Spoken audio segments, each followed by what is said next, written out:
accidentally just took a selfie before recording this. My alarm literally just went off. I wanted to record as quickly as possible because I have so many thoughts and I just want to get them out. And I've been feeling really impatient for the past 20, 30 minutes because I just really wanted to speak all of these thoughts. I feel like this I've been thinking is different to meditating. Like I meditate and then I stop and then I speak about whatever. Not like just like what I had for breakfast, but like whatever came up in the meditation. But this is the same. The only difference is that I'm vocalizing things. That like this is literally what I do when I meditate. Like this narrative, this stream of thought, but I'm just doing it out loud. Eckhart Tolle said this great thing about when you see a crazy person on the street and they're just like screaming at nothing or like talking out loud to themselves and saying these like crazy things. The only difference between us and them is that we're doing that in our head and they're saying it out loud. And yeah, so this is another form of meditation. And it's funny because when I'm meditating, I have a lot of thoughts and images and insights, or just like, oh, that's an interesting thought or perspective or something that just floats into my head or my heart or whatever.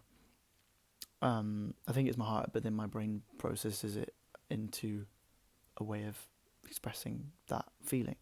And in that moment, I go, oh, well, I want to say that in the video, and then I start thinking about how I would say that, and then it becomes this, you know. But this is just like, this is the definitive way that I'm gonna say it because it's being recorded and not edited. But yeah, it was quite funny that I just have a stream of thoughts, and then I think, well, because I'm filming it, and this is in a sense like the performance, and my thoughts in the meditation is the dress run or like the rehearsal room, so I can just think and go, oh, do I want to say that in that order, or maybe swap that around and say that at the start, and that'll have impact at and the one that tries to impress is trying to figure out the best way of saying it. But that's just an interesting thing. I think, yeah, in order for this to be therapeutic for me, which is the ultimate intention, really, is just therapy. For me, I need to like really actively challenge this big pattern of mine, which is impress, love me, like me. I had a comment on this channel a couple videos ago, and it was really great. I've had 2 comments so far in this 20-day thing. One of them was just a Bible verse reference, but that was, whatever, interesting. And then I got a comment the other day, and it really touched me. It was really lovely to hear or read something of the like, which I said like, yeah, it's really interesting. You've touched on like the Fantastic Fox theory or whatever, where they, if you don't think you're if you don't act completely superior to everyone, then you feel worthless or something like that. But yeah, I really have to challenge this inner impressor, by just bleh, whatever. That's that's where my growth is.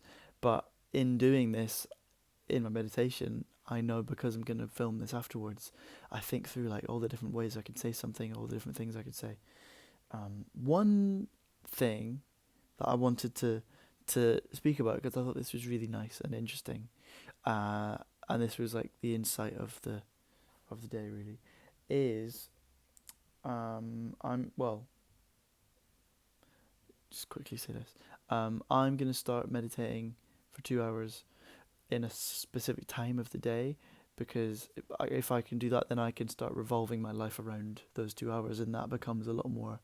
I feel like I'll be honouring the meditation in the right way, as opposed to just trying to fit it in, because I've noticed when I try to fit it in, like today I left it last minute, and so I've only done an hour, not 2 hours, but I'm revolving my meditation around my busy life, and that is missing the point a little bit because I'm in negotiation with my ego the whole time. I'm going, oh, can we be bothered right now? Ego, what do you think? And it obviously goes, no, let's just keep distracting ourselves. It's not, because it's horrible, it's hard, it's boring, it's all these things. So let's just not. Let's do it later. And to the ADHD mind, later is just not now, right? So it doesn't exist. So it's like, okay, cool, we'll do it later. And you push it off and put it off and put it off, and then suddenly there's more distance between you and the piece, you know. So when you do get around to doing it, it's not as. So yeah, I'm gonna start doing it at the same time every day, just to say that.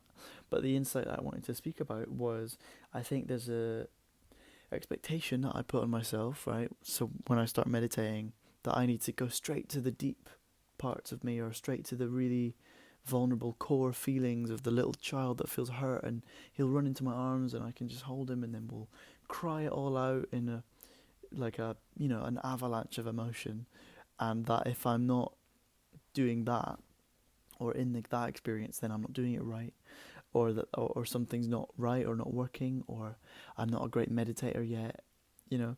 But I think I touched yesterday on imagining it as like a kind of tree, and like, growth isn't just going up to the beautiful leaves and the sunlight on the branches, but it's also going down into the roots. It grows in both directions. And I love that analogy, because trees actually do grow in both directions, and if it's 50 feet tall, it's 50 feet deep. And that's really, that's amazing. What a beautiful metaphor for love and all that stuff.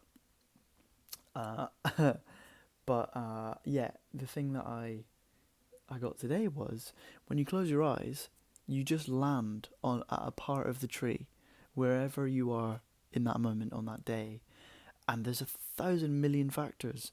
And I was thinking, like, we don't realize how far back our ancestry goes. Like, humans have been a thing for, I'm not a scientist, millions of years. I know it's millions, right? And if you go right way back to the apes and the Neanderthals, right? They were shagging and having kids, and then those kids had kids, and then those kids had kids. So there's literally thousands of generations, and every single generation has pain, fear, trauma, love, and all of these things we've evolved to hold in our bodies. And a deer would shake it out, and then they're free of that trauma because they've shaken it out. They've evolved to get it out of them, because they need to be free of trauma and to be alert and to be able to survive. But because we've not got that, like, most humans aren't being faced with sudden death at every moment. There's an unbelievable amount of humans that are in danger, and I'm not discounting that. But for the most part, you're safe physically most of the time, right? And so we've evolved to, I'm sure there's other reasons why we've evolved to hold our trauma. Point is, we hold our trauma, and generations, literally thousands of like people on top of each other, not literally, but like your, parents, children, you get what I'm saying, thousands of generations, all of them passing their trauma and their pain and their internal feelings, onto their children and onto us. And so, of course, you feel different all the fucking time, and we have no idea how to unpack our feelings, how to understand our feelings, And so, point is, when you close your eyes, you suddenly start listening, going inward. You're not just listening to the ego, so and going, let's do this and that, and I know that if I wasn't to meditate, and I've just done that hour, and I was to just go on my phone or watch a film, I wouldn't feel as much. I'd be more comfortable in myself, right? Because I'm not listening deeply. I'm not listening to what's in here. I'm listening to what's out here, because it's easier.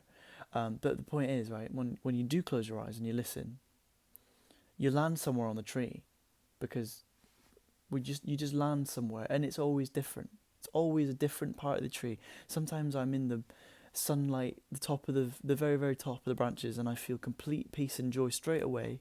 And then my growth and lesson that day is to kind of make my way down into the deep bits. But it takes a while to kind of get, because there's more distance to cover, right, from the very top of the tree. Sometimes I land in the middle of the tree, I feel very neutral. I feel nothing. And then it doesn't take as long for me to get to the depths, or it takes me higher and I feel elevated and peaceful and joy. But I realized today, and this is really profound, and it's given me a sense of ease, and like I can let myself just go on the ride, as opposed to like I have to meditate correctly. I will land, and this goes for you as well. If you want to start meditating, you will land at a random point of your tree, right? You being the tree and your soul. You got that by now. And life will take you on a little journey around your tree, wherever it wants to, wherever your growth is, wherever healing is. It will just take you on that. And that's really nice. So yeah, we're trees. That's cool. Okay.